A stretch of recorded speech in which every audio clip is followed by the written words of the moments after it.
नमस्कार, good morning बहुत स्वागत है आपका। आप देख रहे हैं टाइम्स नाउ नव भारत, आपके साथ मैं हूं दीपिका यादव। नमस्कार, गुड मॉर्निंग आप सबके साथ में मैं हूं साक्षी मिश्रा। तो मैं और साक्षी आज जुहू चौपाटी मौजूद हैं और यहीं से आपको देश दुनिया की फिट इंडिया की सारी खबरें हम बताएंगे। हर मॉर्निंग अपडेट हर एक डिटेल के साथ में आपके सामने रखेंगे, तो बने रहिए हमारे साथ।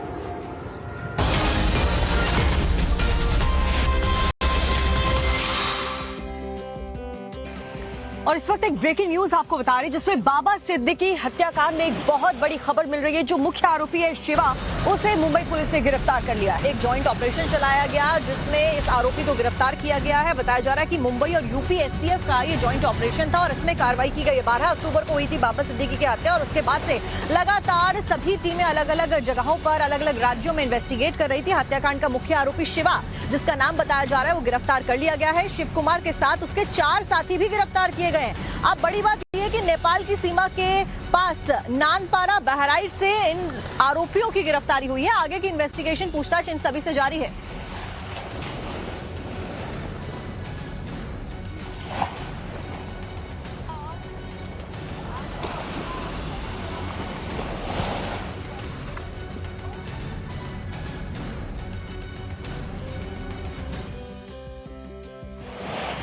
की कुर्सी पाने के लिए सभी पॉलिटिशियंस जो होते हैं वो अपनी सीमाएं लांघ देते हैं और लकीरें के आगे बढ़ जाते हैं। ऐसे में ऐसा ही एक नया मामला सामने आया है जहां पर कांग्रेस अध्यक्ष मल्लिकार्जुन खड़गे ने योगी आदित्यनाथ का घेराव करते हुए उनके ऊपर कटाक्ष किया है।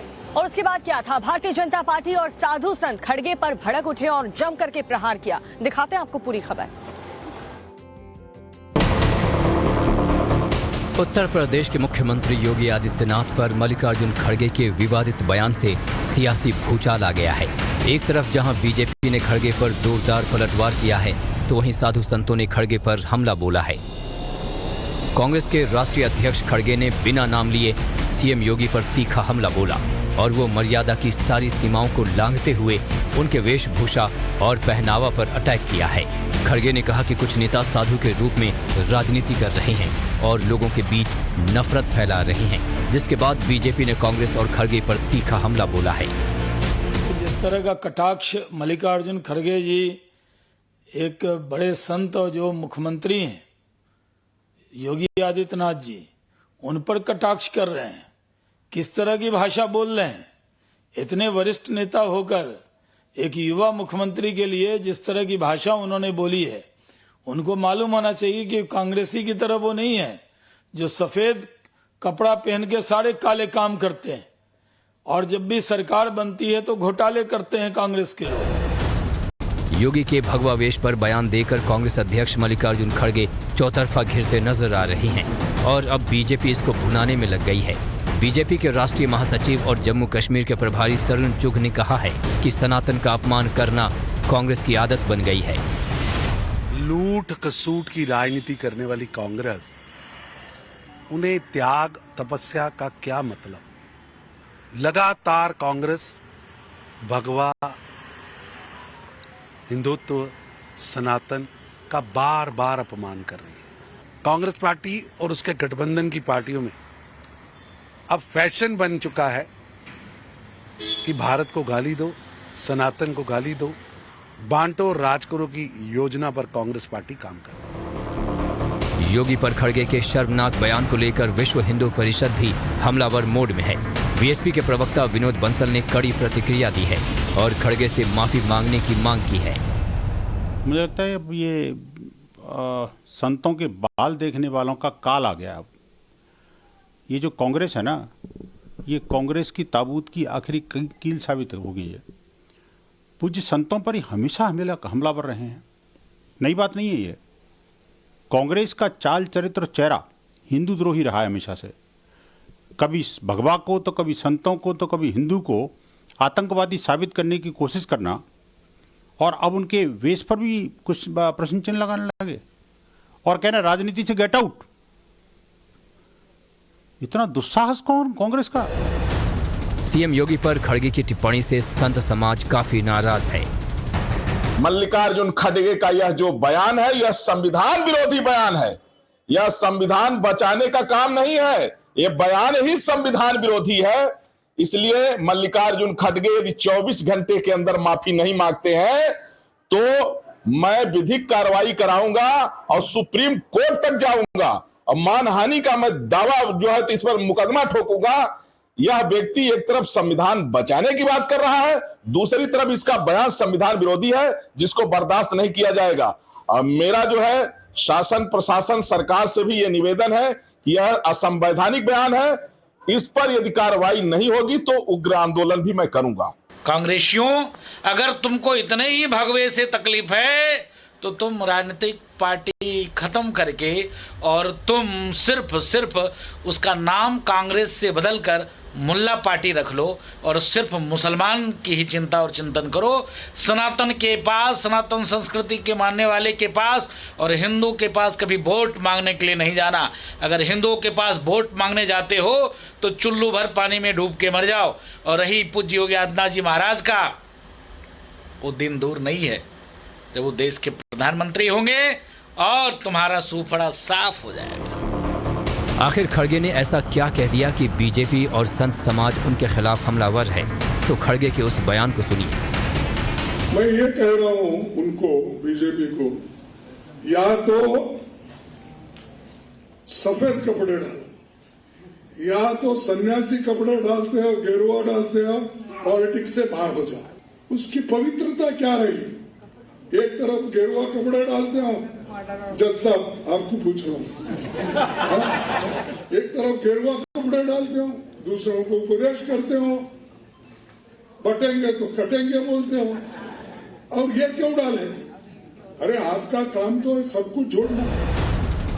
एक तो कांग्रेस का लगातार डाउनफॉल हो रहा है, तो वहीं जब जब चुनाव आते हैं तो कांग्रेस का कोई न कोई नेता विवादित बयान देकर रही सही कसर पूरा कर देते हैं। हालांकि ये पहला मौका नहीं है जब खड़गे ने बीजेपी के नेता पर आपत्तिजनक टिप्पणी की है।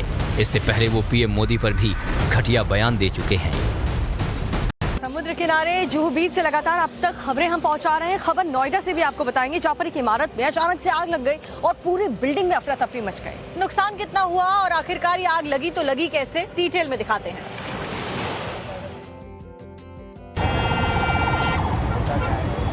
ये आग विकराल है, ये आग खौफनाक है और ये आग खतरनाक है। जब बिल्डिंग में आग लगी तो पूरे इलाके में कोहराम मच गया। आग के आतंक को देखिए, कैसे आग तबाही मचाने के लिए मचल रही है। भीषण आग की यह घटना उत्तर प्रदेश के नोएडा की है, जहां निठारी गांव के एक मकान में तीसरी मंजिल पर आग लग गई। आग लगने के बाद अफरा तफरी मच गई। मकान में मौजूद लोग जान बचाने के लिए भागने लगे और चंद ही मिनटों में पूरी इमारत खाली हो गई। सबसे पहले स्थानीय लोग आग बुझाने के लिए दौड़ पड़े, तो वहीं घटना की खबर मिलते ही थाना सेक्टर 20 की पुलिस और दमकल की 2 गाड़ियां मौके पर पहुंची और आग बुझाने में जुट गई। दमकल कर्मी और स्थानीय लोगों ने मिलकर जल्द ही आग पर काबू पा लिया और एक बड़ा हादसा टल गया। इस अग्निकांड में कोई हताहत नहीं हुआ। हालांकि आग किस वजह से लगी इसका पता नहीं चल सका है।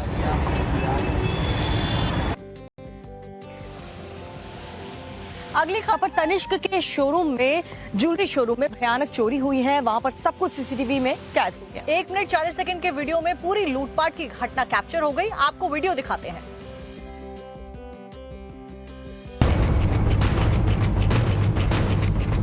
सीसीटीवी में कैद लूट का ये लाइव वीडियो पटना के तनिष्क ज्वेलरी शोरूम का है। देखिए, हथियारबंद लुटेरे शोरूम में घुसने के बाद कैसे गन पॉइंट पर वहां के स्टाफ को बाहर भगा रहे हैं। लुटेरों को देख शोरूम का मैनेजर कुर्सी से उठकर खड़ा होता है। तभी ये लुटेरा पिस्तौल के बट से उस पर हमला कर देता है। मैनेजर भी डर कर वहां से भाग जाता है। हाथ में पिस्तौल लिए 4 लुटेरे अचानक कंकड़बाग के तनिष्क शोरूम में घुसते हैं और फिर शोरूम के भीतर कोहराम मच जाता है। सीसीटीवी से बचने के लिए इन लुटेरों ने अपना चेहरा ढक रखा है। एक लुटेरे ने हेलमेट पहन रखी है। 1, 2, 3 और ये 4। इसके बाद लुटेरे शोरूम के डिस्प्ले में रखी ज्वेलरी निकालने लगते हैं। इधर हेलमेट वाला लुटेरा शोरूम के काउंटर से कैश निकालता नजर आता है। इसके बाद काली टी शर्ट वाला लुटेरों का लीडर पीठ पर टंगा बैकपैक उतारता है और फिर बैग में शोरूम के स्टाफ से लूटे गए मोबाइल रखता नजर आता है। हेलमेट वाला लुटेरा बैग में कैश की गड्डी रखता दिखाई दे रहा है। इसके बाद लुटेरे शोरूम के डिस्प्ले से ज्वेलरी निकाल कर बैग में भरते हैं। और वहां से फरार हो जाते हैं। पटना में दिन दहाड़े तनिष्क शोरूम में हुई लूट के बाद हड़कंप मच गया। पटना के कंकड़बाग में जिस जगह लूट हुई वहां से थोड़ी ही दूर पर बिहार के सबसे बड़े पुलिस अधिकारी यानी राज्य के डीजीपी का घर है। बताया जा रहा है कि लुटेरों ने शोरूम में घुसते ही गार्ड पर फायरिंग भी की, लेकिन वो बाल बाल बच गया। लूट की खबर मिलते ही पटना ईस्ट के एसपी और एसपी सदर खुद मौके पर पहुंच गए। साथ में 4 थानों की पुलिस फोर्स थी। शोरूम के सीसीटीवी फुटेज को खंगालते ही लूट की पूरी वारदात पुलिस के सामने आ गई। बताया जा रहा है कि चारों बदमाश बाइक पर आए थे और ग्राहक बनकर शोरूम में दाखिल हुए थे। बताया जा रहा है कि लुटेरों के हाथ ज्यादा ज्वेलरी नहीं लगी। लुटेरे शोरूम से करीब 3 लाख की ज्वेलरी और 50,000 कैश लूट कर ले गए। तनिष्क शोरूम में लूट के बाद बाजार के दुकानदार सख्ते में हैं। पुलिस के पास लुटेरों का सीसीटीवी फुटेज है, लेकिन इन लुटेरों की पहचान पुलिस के लिए बड़ा चैलेंज बन गया है। वो इसलिए क्योंकि इन शातिर लुटेरों ने शोरूम में घुसते ही अपना चेहरा छिपा लिया था।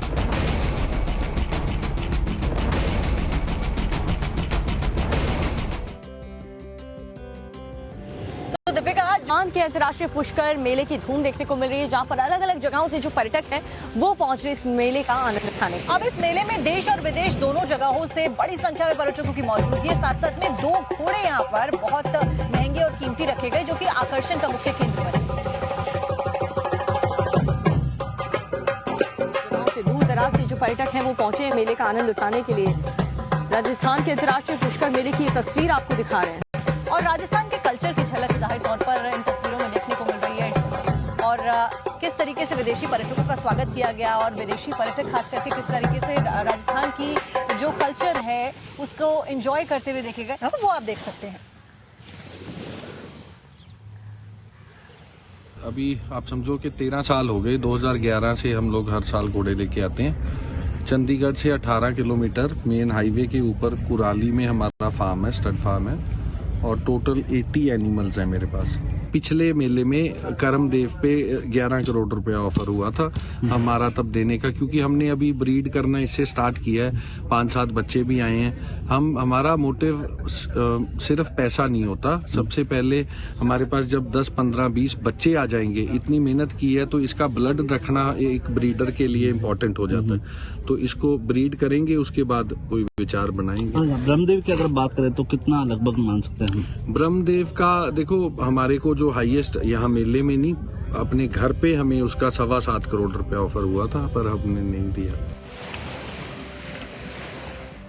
चुनाव प्रचार लगातार जारी है। झारखंड में चुनाव होने वाले हैं। ऐसे में एक बार फिर से वार पलटवार का जो सिलसिला है वो देखने को मिला है झारखंड में। जी हाँ, प्रधानमंत्री नरेंद्र मोदी ने आखिर जेएमएम और कांग्रेस अपनी तिजोरी भरने में लगी हुई हैं। ऐसा क्यों कहा, इस रिपोर्ट को देखिए।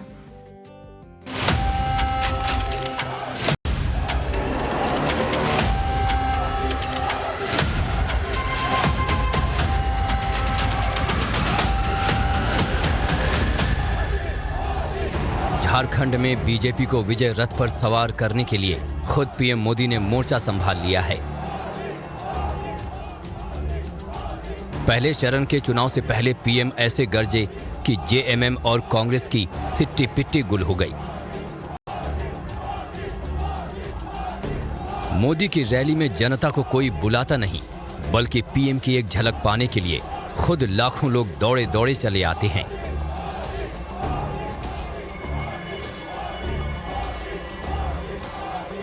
और रांची में प्रधानमंत्री के रोड शो में उमड़ा ये जनसैलाब इसकी तस्दीक कर रहा है। आम लोगों के हुजूम ने इस बात पर मुहर लगा दी है कि झारखंड में आएगी तो बीजेपी ही। प्रधानमंत्री नरेंद्र मोदी ने रांची में मेगा रोड शो किया। पीएम मोदी के इस मेगा रोड शो के माध्यम से बीजेपी ने शक्ति प्रदर्शन किया।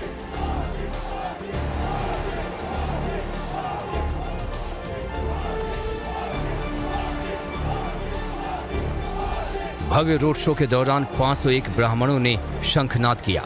करीब 3 किलोमीटर के इस ऐतिहासिक रोड में पीएम मोदी को देखने के लिए लोगों का जनसैलाब उमड़ पड़ा। पीएम मोदी के एक हाथ में कमल का फूल का निशान था, तो वहीं एक हाथ हिलाकर लोगों के अभिवादन को स्वीकार किया।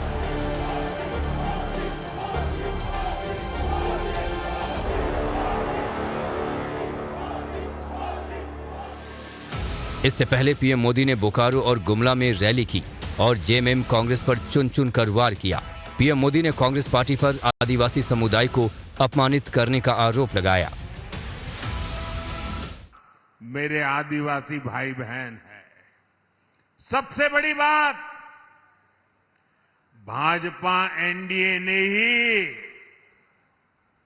द्रौपदी मुर्मू जी को देश की राष्ट्रपति बनाया है। लेकिन हमें ये नहीं भूलना है कि कांग्रेस का द्रौपदी मुर्मू जी के साथ कैसा व्यवहार रहा है। कांग्रेस ने आदिवासी बेटी को राष्ट्रपति चुनाव में हराने के लिए पूरा दम लगा दिया। आज भी कांग्रेस के लोग माननीय राष्ट्रपति जी का अपमान करने से बाज नहीं आते। हारी हुई बाजी को भी कैसे जीत में बदली जाती है, ये नरेंद्र मोदी अच्छी तरह से जानते हैं। वोटरों को एकजुट कैसे किया जाए, पीएम मोदी भली भांति जानते हैं। पीएम मोदी ने विपक्ष पर समाज को बांटने का आरोप लगाया और कहा कि एक रहेंगे तो सेफ रहेंगे।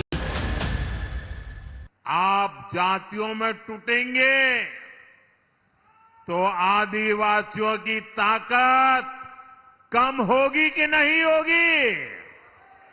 जरा हाथ ऊपर करके ताकत से बताइए, कम होगी कि नहीं होगी? कम होगी कि नहीं होगी? कम होने देंगे? कम होने देंगे? और इसलिए मैं कहता हूं, एक रहेंगे तो सेफ रहेंगे। तो वहीं भ्रष्टाचार को लेकर पीएम मोदी हेमंत सरकार पर जमकर बरसे। बता दें कि सरायकेला विधानसभा में 12 बजे अमित शाह की रैलियां होने वाली है, जिसमें ताबड़तोड़ चुनाव प्रचार करते हुए उनको देखा जाएगा। तो महाराष्ट्र और झारखंड में ताबड़तोड़ बीजेपी के तमाम दिग्गज नेता प्रचार कर रहे हैं और इसी सिलसिले में अमित शाह आज झारखंड में होंगे। सिमडेगा में 2 बजे जनसभा करने वाले हैं अमित शाह और साथ ही तमाम विधानसभा में दोपहर 3:30 बजे गृहमंत्री अमित शाह की रैली है। तो लगातार तमाम बीजेपी के स्टार प्रचारक फिलहाल कमान संभालते हुए अलग अलग जगहों पर चुनाव प्रचार करते हुए देखे जा सकते हैं और आज गृहमंत्री अमित शाह हुंकार भरते हुए नजर आने वाले हैं। जानकारी के मुताबिक सरायकेला विधानसभा में 12 बजे रैली करेंगे। सिमडेगा में 2 बजे रैली को संबोधित गृहमंत्री के द्वारा किया जाएगा।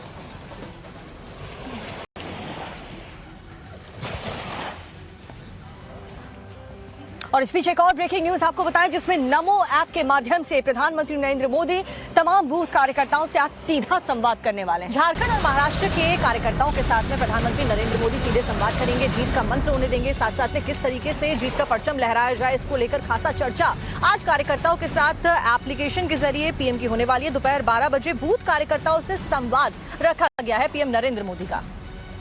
तो ये बड़ी खबर देखिए, चुनाव है, चुनावी माहौल है और ऐसे में प्रधानमंत्री नरेंद्र मोदी लगातार कार्यकर्ताओं के संपर्क में हैं और इसी सिलसिले में नमो ऐप के जरिए पीएम मोदी आज एक बार फिर से बूथ कार्यकर्ताओं से संवाद करने वाले हैं। जीत का मंत्र उन्हें देंगे। झारखंड महाराष्ट्र के बूथ कार्यकर्ताओं से पीएम मोदी की ये सीधा संवाद होने वाली है।